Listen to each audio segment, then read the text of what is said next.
Hello there, world of tankers, and welcome to the channel. I'm your host, Droodles Blitz, and in today's video, I'll be playing in the Progetto 65. This is the Tier 10 Italian auto-reloading medium tank, a vehicle that I've been waiting to get PBR ever since Wargaming has been updating the graphics of older vehicles in the game. The main reason why is because the Progetto has one of the worst camo skins in the game. For example, if we take a look at the legendary Progetto camo, this is the camo zoomed in. That is absolutely atrocious. I mean, this has got to be the worst looking camo on any tank when it comes to graphics. And it's just about every camo on the Progetto. I don't know why, but you can see just the model of this tank itself is incredibly dull. Like, if you remove the camo, you can see just how un-HD it is. It's definitely not the most amazing looking vehicle. However, in the latest update of the game, or the next one coming out, we can finally see that the Progetto will be receiving PBR. This is the PBR version on the left, and the right is the previous version. And we can see just how much of a difference it already has in pictures. I cannot wait to play the Progetto next update. The upper plate on the Progetto is also getting buffed next update to 60 millimeters thick from the previous like 45, which means that the upper plate is now going to be able to auto ricochet any 155 millimeter cannons even without running enhanced armor, and the only tank that is going to be able to penetrate your upper plate at any angle is an FE2 and 5B 183. If you're running enhanced, even a 183 at certain angles will bounce your upper plate. It's actually pretty dang impressive how strong the Progetto's upper plate is.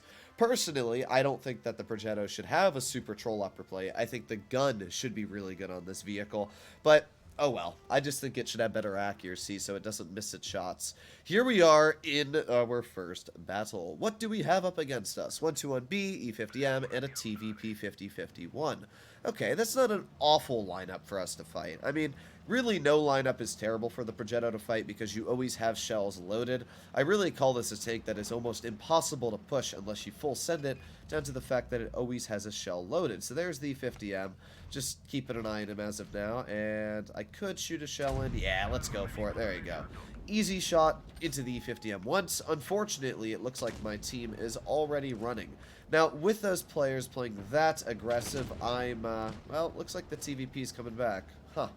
Well, I don't know what my TVP is doing is the problem. I don't want to get flanked by a bunch of heavies in the moment here because I don't have any support from my teammates. But I will drive up this, and let's go for one shell into you, and two shells into you, and let's go for that. Well, I was going to say third, but he's dead. Well, we've assisted 2,200 damage just from spotting the enemy, which is pretty good already, I gotta be honest.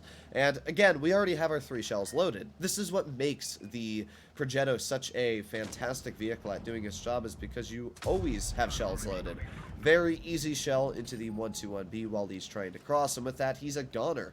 So we're already over 3,000 combined. We're up to like 3,500, which is not bad at all. We've got the TVP 5051 over here to the side. Does have a damaged Amarak, although at this point I don't really think it matters all too much. We're going to get one shell into the side of his vehicle, and he managed to bounce both on me, finishing him off. Okay, not bad. Over 2,000 damage dealt. Still basically full health, so I can't complain. And now we're going to use that good mobility the Progetto has of a top speed of 58 and make our way into the enemy lines. We got the Ritter over here, and the Minnow looks like he's absolutely tearing into this poor Ritter. A bonk. There you go. I don't know why that Minnow dumped his last shell. That was definitely a bad maneuver there. I don't know why players always dump that last shell when you don't need to, but oh well. I'm going to keep on flanking here and get behind this M103, hopefully so we can get a full 1,050 damage clip in.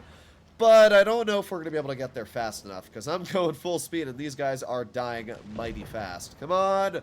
Speed! Speed, speed, speed. Alright, we got one shell in, and two shells in, and you know what?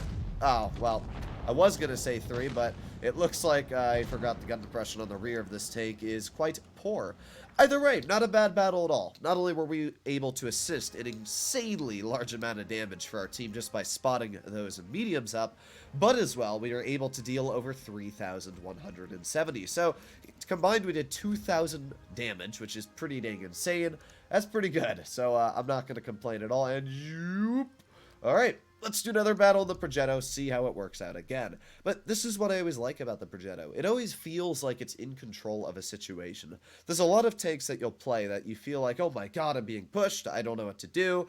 But the Progetto, because it always has a shell, or even 2 or 3 shells, you always feel like you can hold a push as long as you have maybe a good 50 meters between you and your opponent. It's really once you start fighting super high DPM vehicles that can reload in between your shells, it becomes painful, or you fight really armored tanks. But for the most part, I don't mind the Progetto in a lot of situations, fighting even hull-down tanks as long as you play it correctly. Oh, I think we are lagging a bit. Yeah, oh boy. Gotta love server lag every now and then, but looks like we're all good. We're playing fine now. I'm gonna make my way over towards base B. I'm not exactly sure, a little bit of a yawn there, but I'm not exactly sure why my AMX 5120 is going to base B. That is a mistake, because obviously the 5120 is not a vehicle meant for that. But there you go, 1 shell into the 183, 2 shells into the 183, and 3 shells into the FE2 and 5B 183. Oh, lagging again, but I think we're fine. Yes, we are. Alright, well that's 1,089 damage we've been able to deal there. And of course. Well, it seems that nobody on our team has gone towards base C, which I actually think is the better base to go to. Going to base A is a huge mistake, so we're basically stuck here as of now. I'm going to try and cross this without being bled out. Okay, we're fine. Bit sketchy, but we were able to make it here. Now we should be fine. Now this 183 is definitely going to be a pain in my katukas, so I'm going to wait. Of course. Of course. Why am I spotted still? I'm so confused how I'm still spotted. I don't even get what is spotting me. It's got to be that 183 there. Not the 183, the E100, who's just literally sitting there. Alright, well, if he wants to keep on spotting me, I'm going to make my way over here to where he can't, because that is incredibly annoying to have somebody just sitting there doing nothing but annoyingly spotting me. Alright, well there's the Leopard. Unfortunately, the 1 shell bounced the Leopard. Let's see, we got the Conqueror. There you go. Easy shell to the Conch. And, that one did end up missing. But the great thing about the Progetto is even when you dump your clip, you still have DPM. So I can just chill here, get shot by the standard B for 380. Man, my game is not going too well today. Well, I don't think this is going to be a win. I just watched our E5 lose 1,500 health, probably to that E100 in Yag. Not a great move there from that player. We got the standard, who I somehow managed to bounce in the flat side. And the Conqueror tries to HE me. Doesn't pen me, but still awful, awful situation here I've been stuck in. I'm going to try and leave. I'm going to go this way, and yeah, goodbye. Me leave now. That looks like death. Huh. Yeah, this is not going well. This is not going well at all. You can definitely see the Progetto is definitely not an overpowered tank. It's a good tank, but it has weaknesses, like turret armor is a pretty big one. You know, if you're able to get the side of its turret, it's going to be a pretty easy penetration. The accuracy is another pretty big weakness of the Progetto. But when you're able to get the shells out with this vehicle, the gun definitely hits pretty dang hard. Like, that was a 1,050 damage clip into that AMX 50B there. We're not going to win, but I've been able to deal over 3,000 damage at this point, which is a pretty decent chunk. The O is just still sitting back there. And I guess the good news is at this point, if they did try to send any of my teammates, I can definitely try and support. There's the Conqueror, who we just flat missed in the open in a pretty easy shell as well. But we were able to connect the second shell into the Conch, so not bad. Come on. Come on. Oh, I'm lagging. I'm lagging again. Okay, we're fine. The O does not pen the HE. Big unfortunate moment there. Let's aim it on the side of the E100. There's 1 shell into his vehicle, and 2 shells into his vehicle, and 3 shells into his vehicle. Not bad at all. Okay, well, we are getting out some farms here. Alright, well, trying to figure out how I want to take advantage of this still. Let's aim in a heat shell on the C100. Oh, well, you know what? That works too. Sheridan finishes him off. This E50M... Oh, the 183 misses. I don't know why I said E50M. I meant to say 50B, but come on, 50B. Stay right there. That is exactly what I want. That way you can't move. I want to go up on base cap. Yes! Oh, I think we're actually going to win this. That is insane. Alright, I just need to chill right here. Don't move. Don't move a muscle. And bonk. Oh, okay. Or my shell's just going to flat miss in the open. But I don't think it's going to matter. We're up on base cap. As long as the Sheridan doesn't kill himself, we should win. Let's see if I can just get... of course. Of course he kills himself. Never mind. As long as this Sheridan doesn't kill himself, we should win.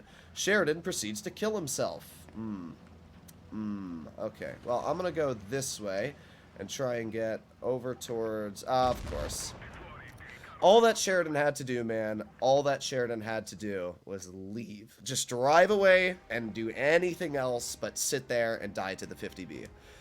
Ooh, that's a bit angering. Either way, we did pretty good. We did 4,600 damage. Once again, the Progetto is a fantastic vehicle. It's just able to use that clip and get the job done no matter what. Unfortunately, that Sheridan just, for some reason, said, oh, I'm going to get the 50B, and then died. So, oh well. Hopefully, you enjoyed today's video. I really like the Progetto, so I cannot wait for it to get the update to its everything, really. It's armor and as well the graphics. But let me know in the comments down below what you think of the Progetto 65. I'll see you in the next one. Bye-bye.